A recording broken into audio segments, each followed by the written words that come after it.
में पला बढ़ा। जन्म तो नहीं हुआ मेरा वहाँ पे, जन्म तो मेरा देहरादून में हुआ, लेकिन 2 वर्ष की आयु से लेकर और 28 वर्ष की आयु तक यानी 26 साल में मेरी कर्म भूमि रही शाहजहांपुर। तो वहाँ पे मैं जिस कॉलेज में पढ़ता था, गवर्नमेंट इंटर कॉलेज, उसके पास में ही एक मोहल्ला है खिरनीवाल। उसी खिरनीवाल मोहल्ले में राम प्रसाद जी का जन्म हुआ था। पुराना घर उनका वहीं पर बना हुआ है, आज भी बना हुआ है, वहाँ पे संग्रहालय बना गया है। तो ये मेरे लिए सौभाग्य की बात है कि मैं उनके जनपद का हूँ, और उनके ही नहीं, अशफाक खान जो दूसरे क्रांतिकारी थे वो भी शाहजहांपुर शहर के ही हैं, और वो निगोही रोड पर एक जलाल नगर मोहल्ला होता है, वहाँ पर के रहने वाले हैं। ठीक। और ये जो ठाकुर रोशन सिंह, ये भी शाहजहांपुर जनपद में ही आते हैं। ये फतेहगंज और खुदागंज, फतेहगंज पूर्वी और खुदागंज के बीच में एक गांव पड़ता है नवादा। उस नवादा गांव के हैं, और संयोग से वो मेरी मम्मी का की ननिहाल है वो गाँव। इसी प्रकार से हमारे क्रांतिकारी जो है मेरे आसपास ही है, ये मेरे लिए बड़ी सौभाग्य की बात है। और शाहजहांपुर में ये केवल यही क्रांतिकारी नहीं हुए, भारत पाकिस्तान युद्ध में भी कई सैनिक शाहजहांपुर के शहीद हुए। भारत चीन युद्ध में भी कैप्टन कन्हैया लाल शुक्ला शहीद हुए, और अभी कारगिल युद्ध में सिपाही रमेश चंद, यदुराज सिंह, बहुत सारे शहीद हुए शाहजहांपुर में। और आप जब शाहजहांपुर रेलवे स्टेशन से उतरेंगे और शाहजहांपुर की मुख्य सड़क पे जाएंगे की तरफ जाएंगे, तो रास्ते में एक जगह पड़ेगी टाउन हॉल। तो टाउन हॉल अगर कोई बच्चे गए होंगे तो जानते होंगे, टाउन हॉल में बाबा विश्वनाथ का मंदिर है। उस मंदिर के पास में एक छोटा सा पार्क है, उस पार्क में तीनों शहीदों की मूर्तियां लगी हुई हैं, ठाकुर रोशन सिंह, अशफाक खान और पंडित राम प्रसाद बिस्मिल। ऐसे ही एक एवरेज इंटर कॉलेज है, उसमें भी इन तीनों शहीदों की मूर्तियां लगी हुई हैं। और अब तो बहुत सुंदर पार्क बन गया है टाउन हॉल में, जिसे शहीद पार्क कहते हैं। उसमें जितने भी शाहजहांपुर के शहीद हैं उनकी मूर्तियां लगी हुई हैं। तो राम प्रसाद बिस्मिल जो थे, ये इनके पिता शाहजहांपुर के थे और इनकी माँ मैनपुरी की लगी थी। तो आपने जिन लोगों ने मंजरी पुस्तक पढ़ी होगी, उसमें राम प्रसाद बिस्मिल का एक लेख है, मेरी माँ। बच्चों ने, आपने बहुत से बच्चों ने पढ़ा होगा, ये नहीं याद होगा।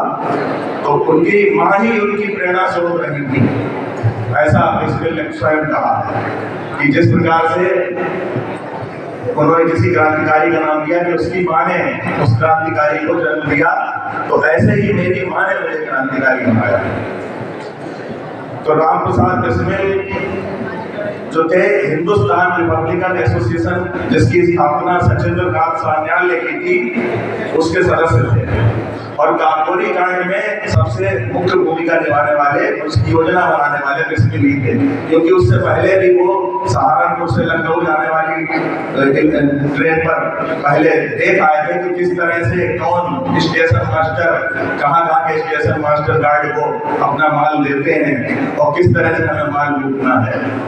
तो इस प्रकार से उन्होंने 4 जर्मन रिवॉल्वर की व्यवस्था की, और डॉक्टर राम प्रसाद बिस्मिल, अशफाक खान, ठाकुर रोशन सिंह और राजेंद्र लाल लाहिड़ी जो थे, उन्होंने चैनपुरी की काकोरी से आलमनगर के बीच में, तो लखनऊ से पहले काकोरी और आलमनगर दो छोटे छोटे स्टेशन पड़ते हैं, तो वहां पर उन्होंने चैनपुरी की। और उसके बाद ये क्रांतिकारी 10 क्रांतिकारी थे, तो ये इन्होंने उसके 4601, उस समय 4601 रुपए की वैल्यू बहुत अधिक होती होगी, क्योंकि उस समय महंगाई इतनी नहीं थी, तो वो खजाना उन्होंने लूटा। लेकिन अंग्रेज सरकार बहुत थोड़ा आ गई थी उस लूट से। उनको ये लगा कि अब तो देश में बहुत, जो अभी तक महात्मा गांधी अहिंसक आंदोलन चला रहे थे, अभी आंदोलन बहुत हिंसक हो गया। तो इसीलिए जब उन्होंने फांसी दी आज के दिन, तो फांसी भी चारों को अलग अलग स्थानों पर दी। राम प्रसाद बिस्मिल जी को गोरखपुर की जेल में फांसी दी, और अशफाकुल्लाह को फैजाबाद में, राजेंद्र लाहिड़ी को गोंडा में, और ठाकुर रोशन सिंह को इलाहाबाद जेल में फांसी दी। तो 3 क्रांतिकारी जो शाहजहांपुर के थे, और राजेंद्र लाहिड़ी बांग्लादेश में उनका जन्म हुआ था, और वो BHU यूनिवर्सिटी के छात्र थे, जिसे आप बनारस हिंदू यूनिवर्सिटी BHU के नाम से जानते हैं, वहां के छात्र थे राजेंद्र लाहिड़ी। चंद्रशेखर आजाद उसमें बच गए थे, तो बाद में अल्फ्रेड पार्क में उनको मुठभेड़ में उन्होंने अपने आप को शूट कर दिया था। तो इस प्रकार आजादी की लड़ाई में बहुत सारे लोगों ने इस तरह के बलिदान दिए निस्वार्थ भाव से। उनका कोई इतना स्वार्थ नहीं था, केवल आपको आजादी दिलाने के लिए। तो इसलिए हमें उनको याद करना चाहिए।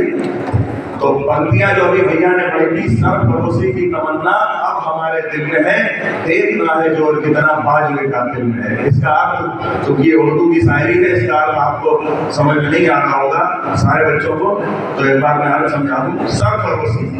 सरफरोशी का मतलब या तो हम किसी का सिर काट लें या अपना कटा दें। ऐसी लड़ाई जिसमें हम किसी का सिर काट लें या हमारा कट जाए, ऐसी तमन्ना हमारे दिल में है। और देखना है जो कितना बाजुए का दिल में है। बाजू यानी अंग्रेजी सरकार जो है, ब्रिटिश सरकार, उसके पास कितनी ताकत है ये हमें देखना है, ये इसका अर्थ है। और भी बहुत सी शायरियां और कविताएं देशभक्ति की राम प्रसाद बिस्मिल ने लिखी। अब समय इतना नहीं है कि उनको यहाँ पर पढ़ के सुनाया जाए, फिर कभी सुनाया जाएगा।